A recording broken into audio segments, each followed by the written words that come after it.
Our first Missouri Tiger of the year is Kristian Williams. He's ready for your questions. We'll start over here on the left-hand side. Morgan Weaver from KBTX in College Station. It's been since 2014 Mizzou's played in College Station. Just what have you heard about Kyle Field and that atmosphere? I heard it was, over 100-some thousand people? That's a lot of people, but, I mean, we ain't really gave too much thought about it. We're just trying to focus on what we have to accomplish right now, and that's to get through summer workouts, go through fall camp, and just build that camaraderie with one another. On the right side, and then pass the microphone forward. Kristian, I'm curious, what kind of onus have maybe you, a guy like Johnny taken on, trying to mentor all these transfers and young guys coming on the defensive line? What have you done to help them adapt to the culture? And even a guy like Will coming straight from the high school level in KC where he's a high recruit, how do you help him adapt to the Mizzou culture and be able to make sure that he can contribute next season? Not only trying to enforce the standard on them, but just to make them feel more comfortable in who they are as a person. You got everybody on the team. They're all leaders in their own way, form and fashion. And I feel like my job is to just try to find out and figure it out and enhance it a little more so they can be able to do what they want to do. Go on the back row, on the left. Dan Pack, ESPN 106.7 in Auburn. After a big season last year, a lot of folks are talking about Missouri as a contender this year. Has it been difficult to ignore all of that and just have a normal offseason? Do you embrace the expectations? What's that been like?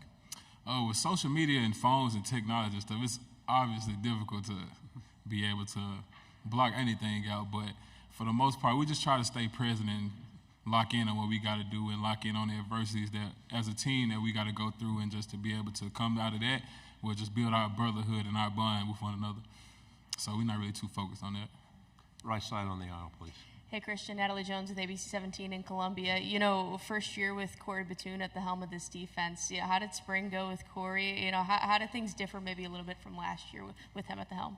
He's fresh in, so just to be able to know him as a person, for him to know me as a person, it took a lot of growing pains in that area just to get to know one another first, and then go right into the workouts, go right into the walkthroughs, go right into knowing the playbook and stuff. And it's challenging for anybody. So just to be able to experience that with him and learn more of him and pick off his brain as much as I could possibly can. He's a situational master, so that's my biggest takeaway from him. He's a laid-back guy. He gets on you if he needs to, and I'm just excited to see what the future may hold. Left side on the aisle and pass it back. Kennedy Wright with CBS 42.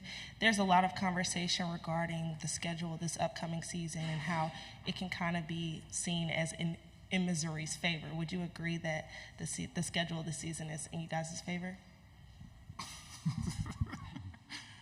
I wouldn't say that, because every single game is NFL caliber players on each and every team. So you have to bring your A game every game. So I wouldn't say it's in our favor. We're just trying to prove something. And each and every year we have something to prove. We're just trying to elevate the standard that we had from last year. And last year's the past, and we accepted that, and we're just trying to move forward. Okay, on the aisle. Yeah, Evan Chemico, Pig Trail Nation. Last year, the game between Arkansas and Missouri got pretty chippy on the field, and off the field, there's been questions whether or not it is a rivalry. What do you think is the future between Arkansas and Missouri? What do I think the future between us and Arkansas? Whatever it is, it's a rival for a reason. So who knows? You never know. But it's a competitive sport at the end of the day. Emotions flare up. Guys compete with one another at the highest level. So you want to bring that out of somebody. Like, you want to bring the best out of them. So who knows? Left side, front row. Yeah, Brandon Dramo, UInsider.com, Rivals.com. It's been over a decade since Missouri and Oklahoma have, seen each other, battle each other on the field. They have a long history of playing each other through the Big 8 and the Big 12. Has that been a discussion? I guess Coach Drinkwitz, has he talked to you all about that? And obviously, just can you tell that it used to be kind of a heated rivalry back in the day for a little bit? I actually learned that through social media. Coach Drink, he never really touched on it.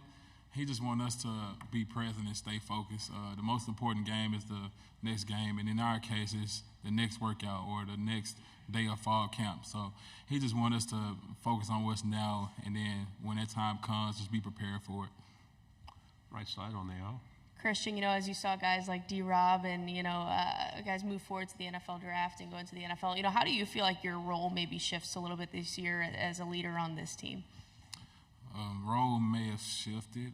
I would probably say, I wouldn't say that the mission is different. At the end of the day, I have something to prove.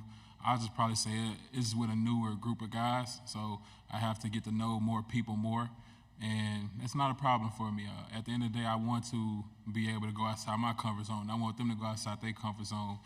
And for us to thrive how we want to thrive, you have to make those sacrifices. Right side, fourth row. I'm curious on the interior of the defensive line, guys like Eddie, Sterling, Chris transfers into.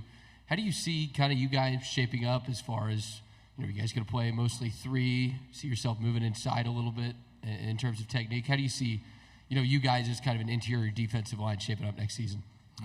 As we would call ourselves Trish Mob, and also, in my opinion, we are big athletes. So I feel like we could do it all at any weight. I mean, Coach Batoon has a great scheme for us in all assets. I mean, he has multiple defenses that we could go in and out of. He has multiple disguises. So just be on the lookout for many different looks. Back row. Kristian, in October, Auburn comes to visit Missouri. It's not a series that's been played all that often since Missouri joined the SEC. Your familiarity with the Auburn program? You know anybody on that team, and anybody who you've played with in the past? I knew some guys like DJ James, Robbie Ashford, but also as of now I know Asante, and he's up here now. So, I mean, we're not going to exchange words on what our game going to be like. We just rather show each other. So, yeah, that's the biggest thing. That's the person I know. Any other questions? Thank you very much, Kristian. Appreciate y'all.